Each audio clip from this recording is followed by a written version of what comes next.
Welcome to Pavan trading journal. మొన్న నేను ఈరోజు అబ్జర్వ్ చేసిన స్టాక్స్‌లో ఫస్ట్ స్టాక్ వచ్చేసి టాటా కన్స్యూమర్ ప్రొడక్ట్. ఇది వచ్చేసి మనకు ఇక్కడ ట్రెండ్ అండ్ బ్రేక్‌ఔట్ అయిందని చెప్పేసి మనం ట్రేడింగ్ స్టార్ట్ చేసాము. నిన్న మనకు రెడ్ క్యాండిల్ ఫార్మ్ అయింది. బట్ సపోర్ట్ తీసుకుంది ట్రెండ్ లైన్ పైన. ఈరోజు కూడా మనకు రెడ్ క్యాండిల్ ఫార్మ్ అయింది. బట్ ఇది కూడా ఈరోజు కూడా మనకు సపోర్ట్ అనేది తీసుకుంది. సో, రేపటికి కూడా నేను ఇది హోల్డ్ చేస్తున్నాను. సెకండ్ స్టాక్ నేను అబ్జర్వ్ చేస్తున్నది భారతీ ఎయిర్టెల్. ఇది ఇది మనకు చాలా రోజుల నుంచి ఇదే జోన్‌లో ట్రేడ్ అవుతుంది. మొన్న ఇది బ్రేక్‌ఔట్ అయిందని చెప్పేసి మనం ట్రేడ్ అనేది తీసుకున్నాము. బట్ నిన్న మనకిక్కడ రెడ్ క్యాండిల్ వచ్చింది. ఈరోజు కూడా మనకిక్కడ సేమ్ ట్రెండ్ లైన్‌ని సపోర్ట్ తీసుకొని క్యాండిల్ ఫార్మ్ అయింది. సో, ఇది కూడా రేపటికి అబ్జర్వ్ చేస్తున్నాను. థర్డ్ స్టాక్‌ని అబ్జర్వ్ చేసింది నాట్కో ఫార్మా. ఇది కూడా మనకు ఇక్కడ ట్రెండ్ లైన్ అండ్ ఇక్కడ మనకు బ్రేక్‌ఔట్ వచ్చిందని చెప్పేసి మనం ట్రేడ్ అనేది తీసుకున్నాము. బట్ 3 డేస్ నుంచి కంటిన్యూస్‌గా అయితే మనకు రెడ్ క్యాండిల్ అనే ఫార్మ్ అయింది.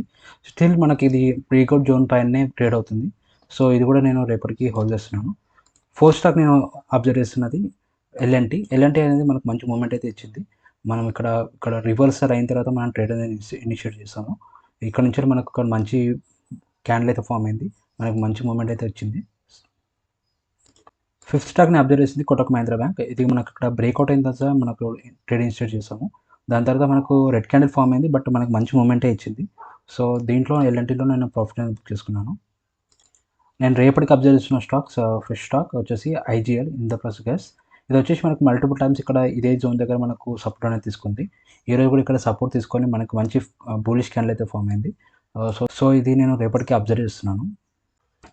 సెకండ్ స్టాక్‌ని అబ్జర్వ్ చేసింది ఐసీఐసీఐ బ్యాంక్. ఏదైతే మనకు మంచి బ్రేక్‌ఔట్ అయితే ఇచ్చింది. ఇక్కడ మనకు బ్రేక్‌ఔట్ అయింది. ప్లస్ మనకిక్కడ ఒక reverse head and shoulder pattern అనేది ఫార్మ్ అయ్యడం జరిగింది. సో, రేపటికి ఇది అబ్జర్వ్ చేస్తున్నాను.